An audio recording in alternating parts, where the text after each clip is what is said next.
na, ready? Rolling, sir? Okay na po. Okay, Okay na po. first question, Hipa. Hindi, may magbigay muna ako ng Statement muna. Statement po.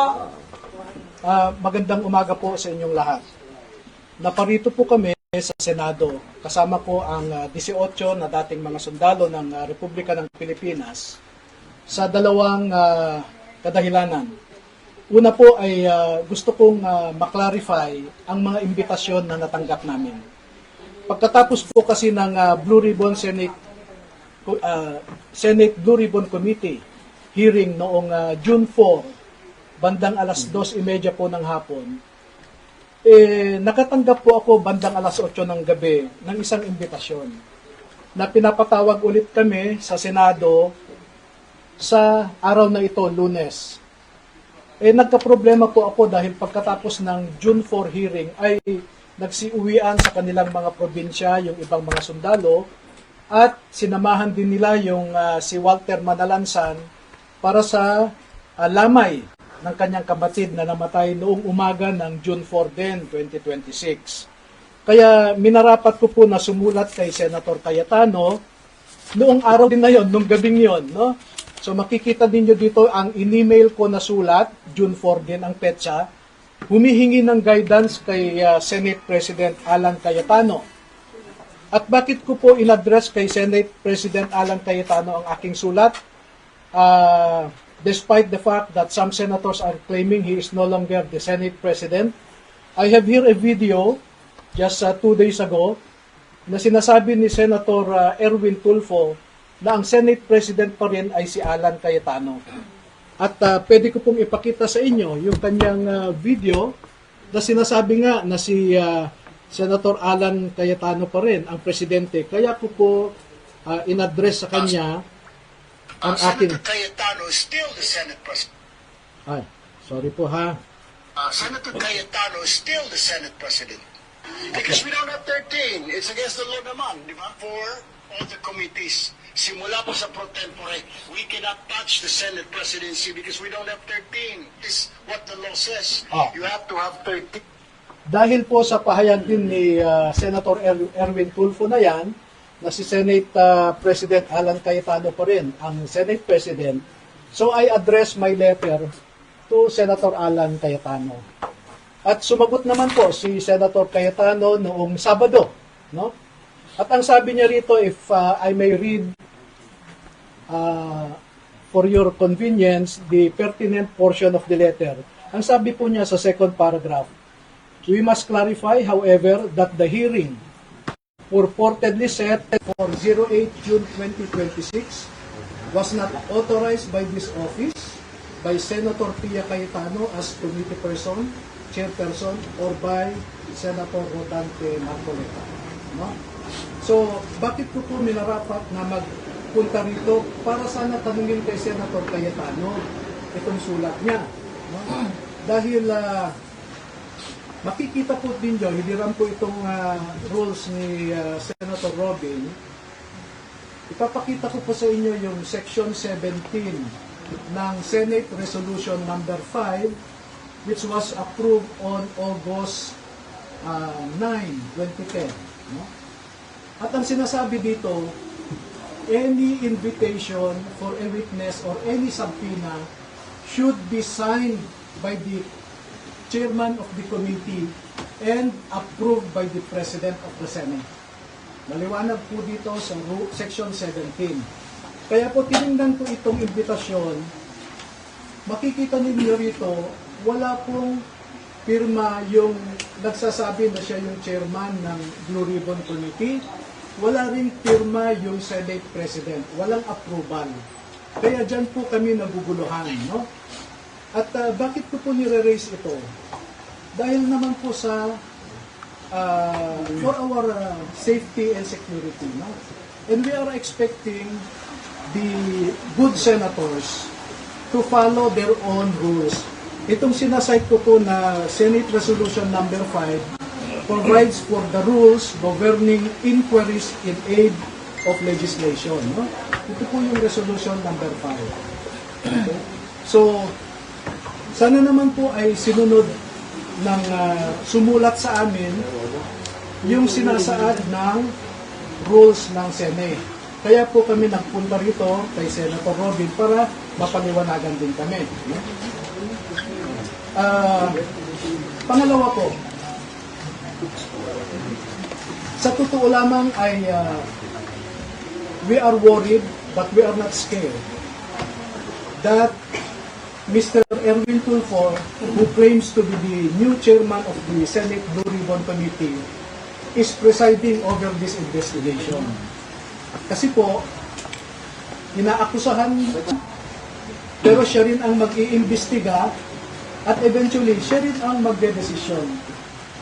He is the accused or respondent, so to speak, but he is the investigator and the judge rolled into one. Sa isang demokrasya po ay na merong functioning judicial system ay hindi nyo po makikita yung ganyang pangyayari. Na kung sino pa yung akusado, siya pa ang mag-iimbestiga at siya pa ang magdedesisyon kung sino ang nagsisinungaling at kung sino ang nagsasabi ng totoo.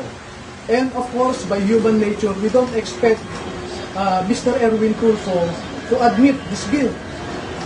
And therefore, by human nature also, it is predictable that he will cite all of us as liars.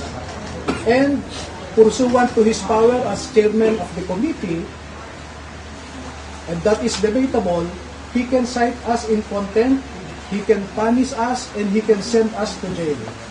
And for this purposes po, I will cite to you Section 18 po of the same Senate Resolution number 5. Nakalagay po dito, 18, no? Contempt. Contempt. Makikita nyo dito, ang sinasabi,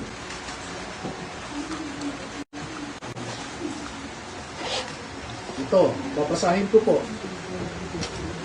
The chairman, with the concurrence of at least one member, may punish or cite in contempt any witness before the committee who disobeys any order of the committee or refuses to be sworn or to testify or to answer a proper question by the committee or any of its members or testifies falsely or evasively. Sa tingin nyo ba, sasabihin ni Mr. Erwin Tulfo that we are testifying truthfully? Sasabihin niya yan, you are testifying falsely. And what is the consequence of that? Contempt. And once you are contempt, I cited in contempt, itong rule po na ito ay inamend ng Senate. We have resolution number 145. Senate resolution number 145. Ang matindi po ikukulong kami. Ito,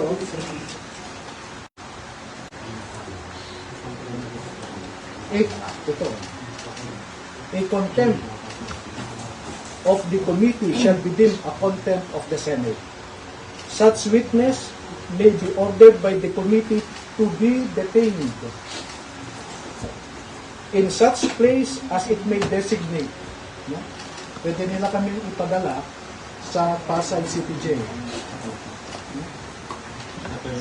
That is the danger, no? Give me few minutes na lang. So yun po ang, having said all of those, this is our humble request to the members and leadership of the Senate of the Republic of the Philippines. First message, we should observe rule of law. We should observe your own Senate rules. If you do not follow your own rules, how can you expect us, non-senators, to obey your rules? Second, we humbly ask, we respectfully ask the members and the leadership of the Senate of the Republic of the Philippines to observe statesmanship, not brinkmanship. We observe delicadeza. Delicadeza is addressed to the census who were named in the affidavit of the 18 former soldiers. Hindi po pwede sa isang demokrasya na kung sino pa yung inaakusahan ay siya pa ang mag-iimbestiga at siya ang magdedesisyon kung sino ang nagsabi o hindi. Ito na lamang po ang panghuli na mensahe ko sa ngayon naman ay kay Senator Robin Padilla, na isang miyembro ng Blue Ribbon Committee na pinamumunuan ni Senator Pia Cayetano at ang subcommittee chairman na si Senator Redante Marcoleta. Na hinanap po namin sila ay wala sila ngayon, kaya bilang miyembro ng Blue Ribbon, sa kanya ko ihahatid ang aking mensahe. Magsusumiti po kami kay Senator Robin Padilla ng pangalan ng 14 na mga dating Marines at dating empleyado rin ni Ginoong Zaldico na nagtrabaho at natawag ding basurero na nagde-deliver din ng pera sa iba't ibang mga personalidad. At ang pangalan ng 14 na ito ay isusumiti ko kay Senator Robin Padilla at siya na po ang bahalang mag-submit sa kanyang committee. No? At itong 14 po na ito ay handa silang tumalima sa anumang sabpina or impitasyon po na manggagaling sa Senado para magbigay din ng kanilang nalalaman tungkol sa pagde-deliver ng mga maleta na ito. So, nailabas na po namin ang 18, ipapaimbita namin ang 14 pa, at kung hindi pa ho kayo kontento, ay meron pa pong 7 na handang magtestigo rin. Ihuhuli po yung 7 dahil nasa isang maselan silang kalagayan na kung sa tingin ko makumbinsi naman ang ating mga mamamayan ay sapat na po yun. So yan lamang po at maraming salamat sa inyong lahat. Sir, to clarify, ngayong after po this press con, pupunta po ba kayo sa inyo? Yes. Sir, do you want Senator Erwin to inhibit? By rules of decency, he should. What would you request, sir, sa hearing mamaya na mag-inhibit siya? Well, we will manifest what I said to you earlier, that we should observe statesmanship. No? Pangit naman yung ikaw na yung nireklamo, ikaw pa mag-imbestiga, ikaw pa ang maging huwes. You mentioned earlier you expect them to cite the witnesses in contempt, sir? Well, if you look at the rules, no, it says there that if you falsely testify, you can be cited in contempt. Now, if the former soldiers will affirm and confirm what they stated in their affidavit, what would be the response of Mr. Erwin Tulfo and other legislators similarly situated? Sasabihin ba niya, nagsasabi kayo ng totoo? Hindi po. Ang sasabihin niya, nagsisinungaling kayo. Ngayon pa nga lang, hindi pa kami nagpakita, sinabi na niya na nagsisinungaling kayo. At kung sinabi niyang nagsisinungaling kami, ano po ang consequence niyon? Binasa ko po sa inyo ang Section 18 ng Senate Resolution number 5 as amended by Senate Resolution number 145 dated February 13, 2013. So wala kaming ibang patutunguhan kundi kulong po eh. And that is why the logic of our request, the reason, the basis for our request is for him to recuse himself, to inhibit and let those who were not named in the affidavit to preside over the investigation. Pero he can participate, sir, si Senator Erwin. Yes, we As a welcome. chair. Yes, yes. And, Sorry, sir. Senator Robby, may sinabi ko kasi si Senator Erwin sa baba na pinatatanong po sa inyo kung sasahan niyo po ang naging wala doon sa hearing niyo. Kung ano ang nais ng aking mga bisita, yun ang mangyayari. Pero hindi ako uupo dun sa consultative meeting. And Doon sir, lang ako kayo sa po, tabi ninyo. Dahil po, we will not oblige Senator Padilla to accompany us. We can go there on our own. I want to impress upon you, dear media members, that we are acting on our own. We are not upon the dictates of anyone. And let me respond to 3 serious allegations coming from so-called high government officials. Number 1, sinabi ni NBI Director Matibag doon na peke daw ang mga ito. Hindi raw sila dating mga sundalo. Okay? Yan ang allegation niya ngayon. Pero hindi ba stop ang grupo niya? Ito, basahin ko yung natanggap kong investigasyon. Nakalagay dito. We invite Attorney Baligot and the former enlisted personnel of the Philippine military. Ito, yung grupo mismo ni Mr. Erwin Tulfo nagsasabi na that they are former enlisted personnel of the Armed Forces of the Philippines. At klaro pa dito, from number 1 to number 18, nakalagay dyan former Marines, pero yung number 6 sinabi, Renny Boy Julian, Reservist, Philippine Army. Yan po ang sinabi namin sa affidavit nila. Sa number 13, nakalagay dito, Romel C. Galapon, Philippine Army. Yan din po ang sinabi namin sa affidavit nila. No? Number 2, kung peke kami, ano ang resulta ng dalawang pagkakataon na tinawag kami ng NBI sa National Bureau of Investigation na ang purpose nila was to conduct an identity verification of the 18 former soldiers. At dalawang beses nilang na-prove na totoo yung sinasabi na 16 ang dating Marines, dalawa naman ang dating Army. No? Pangatlo, bakit niya namang sasabihin na nagsisinungaling ang mga ito? Eh siya mismo, nagsumite siya ng affidavit ng mga sundalo sa ombudsman. At yung panel of investigators ng ombudsman na pinapangunahan ni retired General and Attorney Eliseo Cruz ng ombudsman, no? Eh binanggit nila yung affidavit ng dalawang dating sundalo doon sa fact-finding nila against former Speaker Martin Romualdez, former Congressman Saldico, at a certain Attorney Raulito Paras. Nandun po sa report ng panel of investigators ng ombudsman.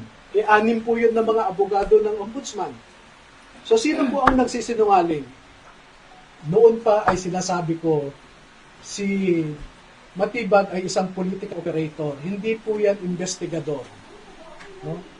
At ang ginagawa niya ngayon ay pinupolitika niya, hinahatak niya ang National Bureau of Investigation sa isang political exercise. Sana hindi masira ang NBI as an institution. O, pangalawa, narinig namin kanina, nagmo-monitor ako na ang sabi ni Senator Erwin Tulfo ay bogus daw ang mga ito. Eh kung bogus ang mga ito, eh bakit pa siya nagpadala at sinabi na former enlisted personnel ng Armed Forces of the Philippines ang mga ito? No? I think there is duplicity in the words of, coming from the mouth of Mr. Erwin Tulfo. Attorney, ano masasabi niyo dun sa binabanggit ng NBI na may inconsistencies dun sa na-submit sa ombudsman dun sa naging testimonya nila sa Senado noong Huwebes? Naku po, sabi ko nga, sabihin niya yung inconsistencies, no? And by the way, halimbawa sir, yung binabanggit nila, nakalagay dun sa original na affidavit ng 18 na may mga pulis na namburiki dun sa maleta. Pero dun sa ombudsman, nakalagay na lang dun na may mga pulis na tumulong para mag-deliver ng mga maleta, na wala na yung pagburiki. alam nyo, ganito, ang pagbasehan po ninyo sana ay yung pirmado at notaryado na affidavit ng mga ito. Kasi may mga kumalat na may mga nagdagdag o may nagbago at ibinibintang nila sa amin yon. Eh dapat nga makasuhan yan si Matibag kung saan niya kinuha yung peke na affidavit na yan eh. He relies on a fake document and puts the blame on us. Anong klaseng investigador yan? Nevertheless, as I said earlier, no less than the panel of investigators of the Office of the Ombudsman lend credence to the allegations of the 18 Marines. Sir, how about the claims na kasama daw po si Senator Lauren Legarda dun sa affidavit? And Mark And Villar. Mark Villar, pero hindi in-expound nung last Dapat sana kasi nag-attend sila nung Senate Blue Ribbon Committee hearing. Para sila ang nagtanong. Ba't nila kami pagbibintangan kung wala namang nagtanong? Diba? Pero nandun din sa affidavit, sir. Nandun po sa affidavit Nag-deliver din po kay Sen. Loren at kay Sen. Mark. Sa, Hindi po nila binabawi yung sinabi nila na nag-deliver sila kina Sen. Loren and Sen. Mark. kami po ay kwan, no? Let me clear this out with you now. Noong in-interview ako sa, I think it's the group of Ed Lingaw, no? Merong babae doon na kwan She was not interviewing but rather anyway, ang sabi sa akin, Attorney, bakit nasama si Laila de Lima sa listahan ng mga Congress members na hindi naman siya membro ng Kongreso noon? No?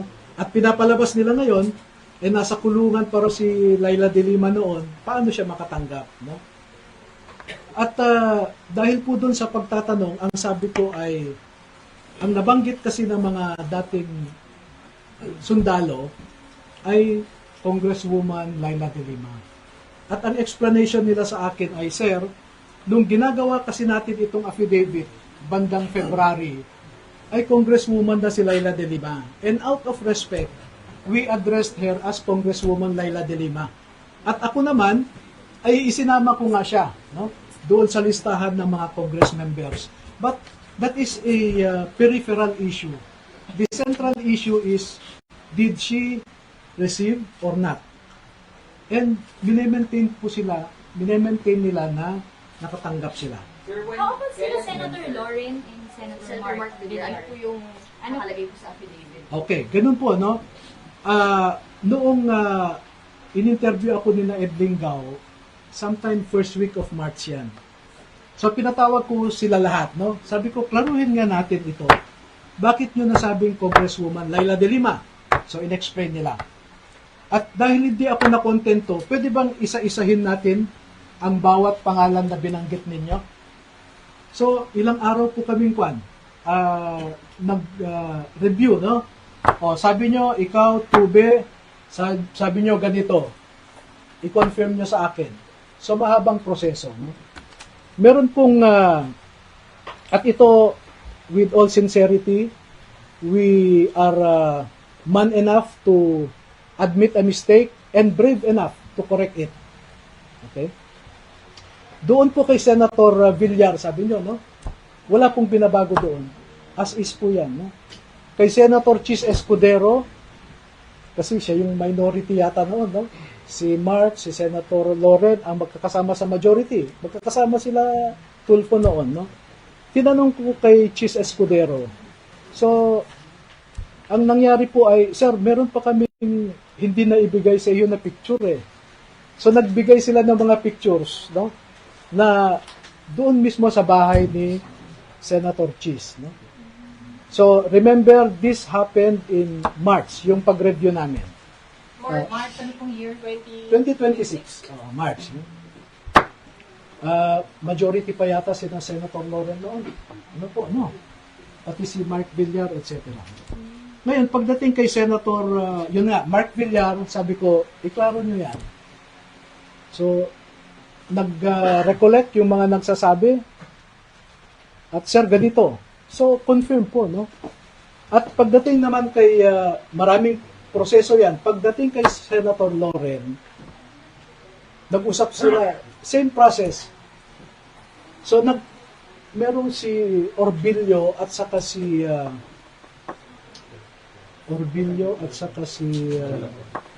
Galapon, no? Sabi nila, Sir,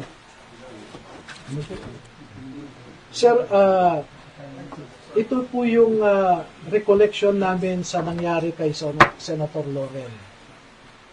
Pagdating ng convoy namin doon, and this I distinctly remember, and as I said, I already rectified it. No? Pagdating namin doon, unang sasakyan, yung sasakyan ni Saldico, sabi nila, back up kami. No? Paghinto namin sa gate, nung number 40 Cambridge Street. Maalala pa namin yung gate ay gawa ng kahoy, sabi nila eh. No? Gawa ng kahoy. Pag hinto ng sasakyan ni Saldico sa tapat ng gate, pagbaba niya sa sasakyan ay nagbukas yung gate. Pumasok ka agad si Saldico doon. Tapos nagsara din. So sabi, sir, maalala namin, walang ibang nakapasok sa amin. Maski si Mark Tiksay, hindi siya nakapasok kasi naisara ulit ang gate. Pero maalala namin, sir, na si Mark Tiksay, inutusan kami na magbaba ng 2 maleta. No? Pagbaba ng 2 maleta galing sa backup ay ibinigay nila kay Mark Tiksay. And then maya-maya lamang, sir, ay napansin namin lumabas na si Boss Saldi, sumakay na sa sasakyan at umalis na kami. So ang maalala namin, sir, with due respect, pasensya na, sabi, wala kaming nakitang maleta na nakapasok doon sa gate. Kasi nung ibinaba namin ay biglang lumabas din si Saldico. So sabi ko, sigurado kayo? Yes. Gumawa kayo ng statement na ganyan, no? So ang ginawa ko po noong March ay pinapirma ko po sila. At dahil hindi ko naman kilala o wala naman akong access kay Senator Loren, pinakiusapan ko si Mike Defensor, no? Sec Mike, ako, may access ka ba kay Senator Loren? Bakit? Sabi niya, ganito yung sinasabi ng 2 sundalo. Ibinigay ko po sa kanya yung sinabi ng 2 sundalo. Sabi ko, inaamin nila pagkakamali nila. Kung gusto ni Senator Loren na kasuhan yung 2, ibinibigay ko ang ebidensya. Pwede niyang kasuhan ng perjury yung 2 kung gusto niya. Pero as I said, we are man enough to admit a mistake and brave enough to rectify it. Okay? Second po, na gusto kong i-emphasize sa inyo, yung napangalanan sa affidavit na yan, gaya ng sabi namin sa affidavit, yon lamang ang naaalala nila noong ginawa yung affidavit na yan. In fact, marami pa pong iba eh. Ang sabi nga sa akin, sir, pwede mo ba kaming isama sa Senado at saka sa House of Representatives para kung mag-session sila, ay mamukhaan namin kung sino yung mga nakita namin na hindi namin maalala yung mukha o ang pangalan. Bakit?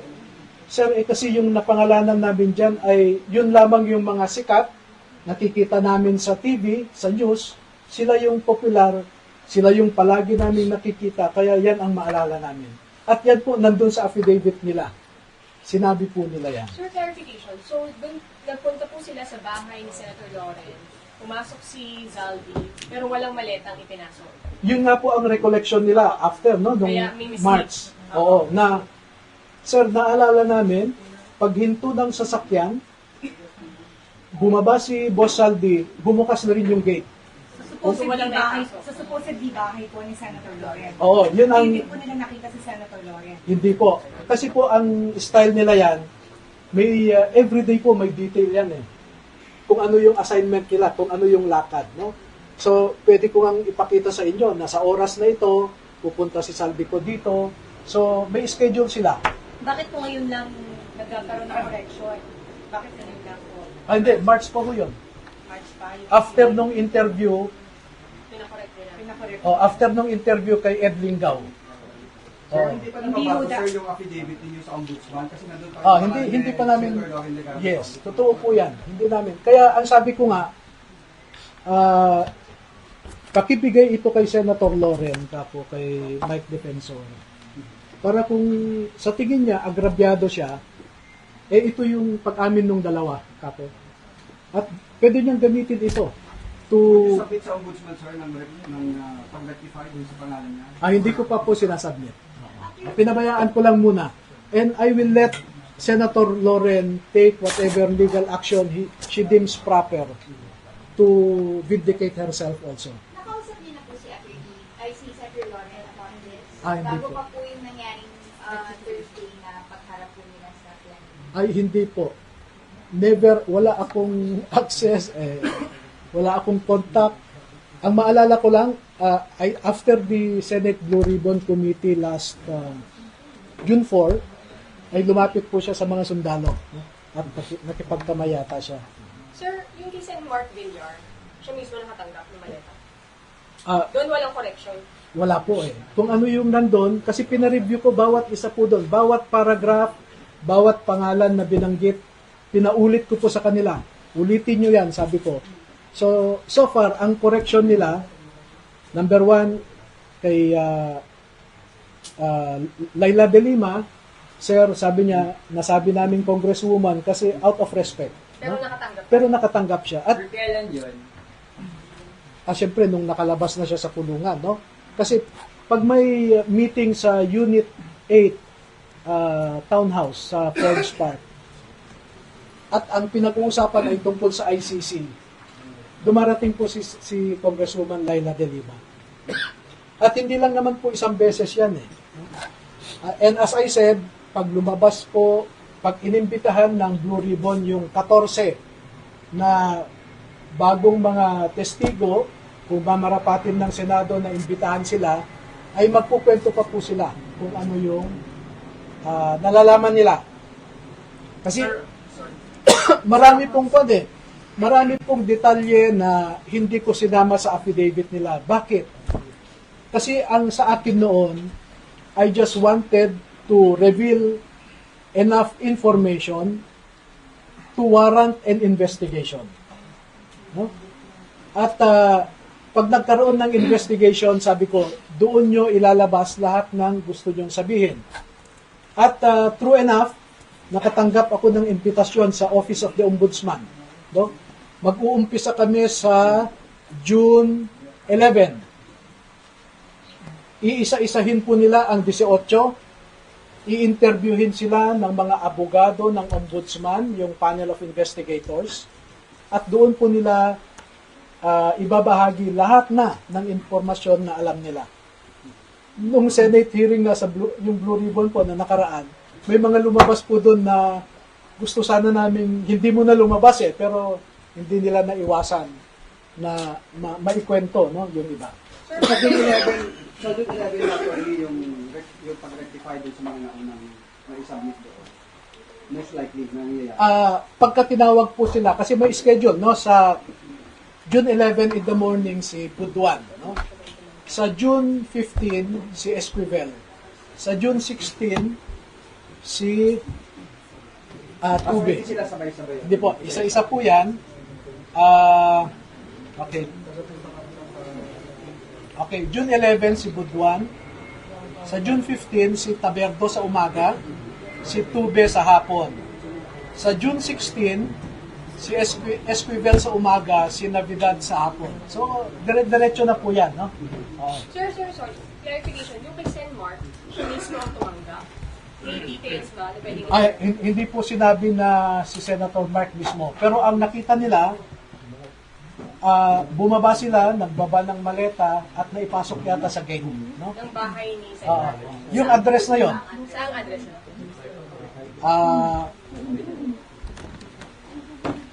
Do you have time to wait for my answer? Kahit ano lang, city lang, sir. Attorney, nakita ba nila na tumanggap ng maleta si Senator Mark?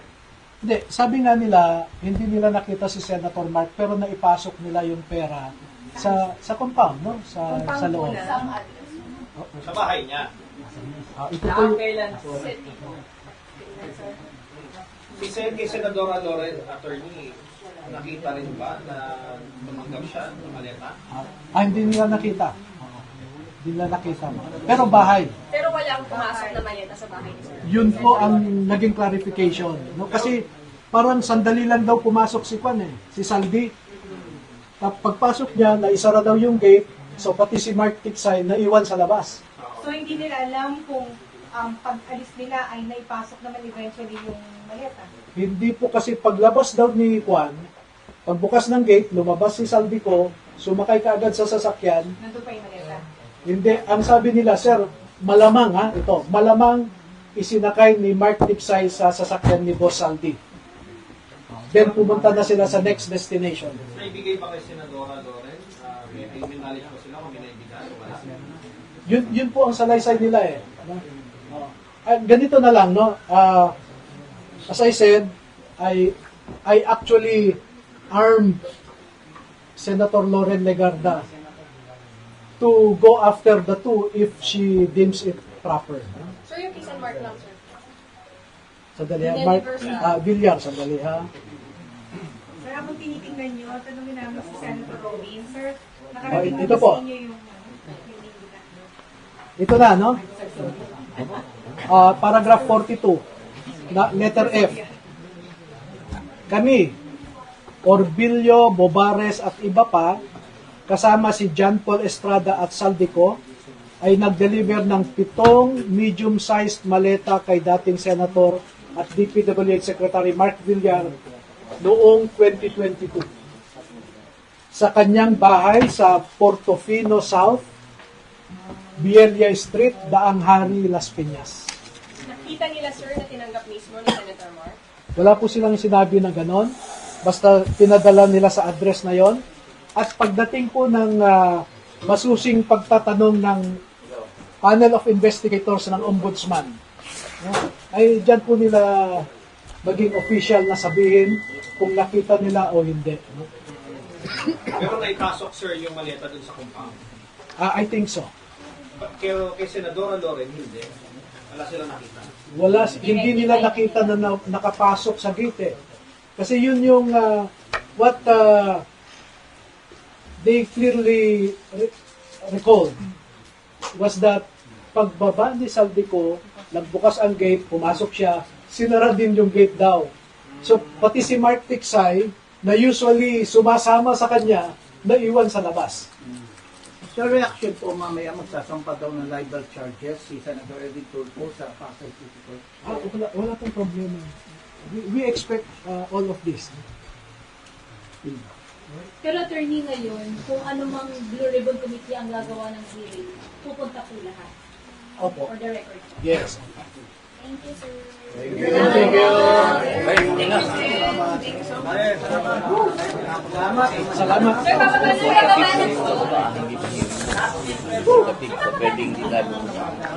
Ayan mga kapartners, kakatapos lang.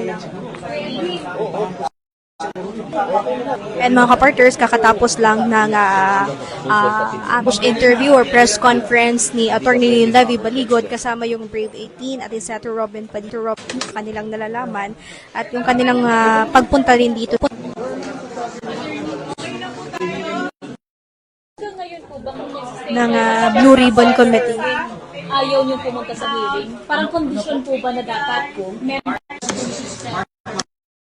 participate sa hearing? O okay lang kay chairman pa lang? Kung mag-chair siya, discretion niya yun. No? Pero as I said, being public officers, no? He should observe decency, fairness, and he should be a statesman. That's what our country needs now, statesmanship. Pero pupunta po kayo, sir, today.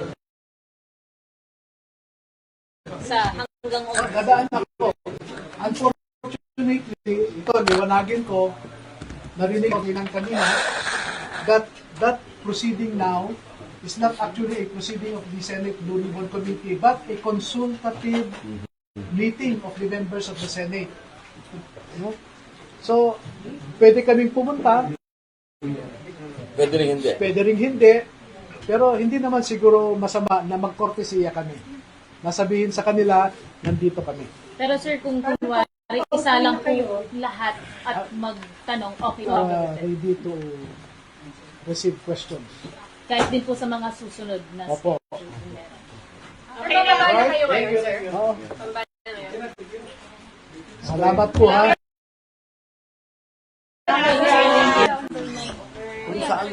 Edwin! Kahit saan nila gusto, kasamahan ko sila. Hanggat nandito sila sa Senate. Guys, okay na tayo.